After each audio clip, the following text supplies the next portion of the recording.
महाभारत के युद्ध में जब श्री कृष्ण ने हनुमान जी के क्रोध को किया शांत।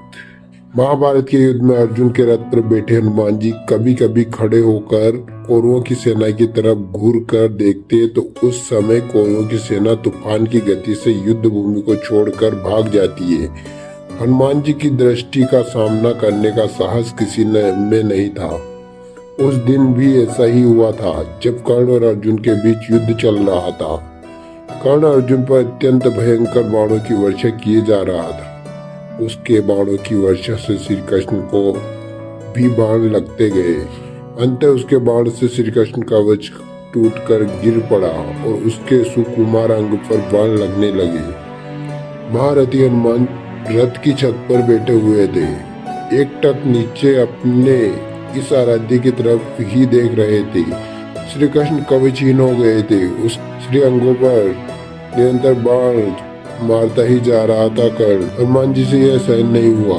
आकाशमक वे उग्र होकर गर्जना करने लगे और दोनों हाथ उठाकर कर्ण को मार देने के लिए उठ खड़े हुए। हनुमान जी की भयंकर गर्जना से ऐसा लगा मानो ब्रह्मांड फट गया हो। कौरव सेना तो पहले ही भाग चुकी थी। अब पांडव पक्ष की सेना भी उसकी गर्जना के भय से भागने लगी थी। हनुमान जी का क्रोध देखकर कर्ण के हाथ से धनुष छूट गया और गिर गया। भगवान श्री कृष्ण ने तत्काल उठकर अपना दक्षिण हस्त उठाया और हनुमान जी को स्पर्श करते हुए सावधान किया। रुको, तुम्हारा क्रोध करने का समय नहीं है। श्री कृष्ण के स्पर्श से हनुमान जी रुक तो गए, किंतु उनकी पूंछ खड़ी होकर आकाश में हिल रही थी। उनके दोनों हाथों की मुट्ठियां बंद थी।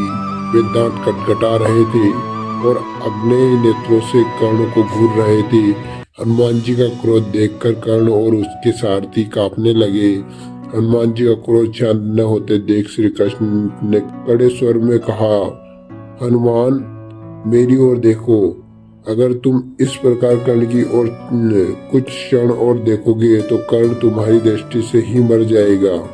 यह त्रेता युग नहीं है। तुम्हारे पराक्रमों को तो दूर, तुम्हारे तेज को भी कोई यहाँ सहन नहीं कर सकता। तुमको मैंने इस युद्ध में शांत रहकर बैठने को कहा है।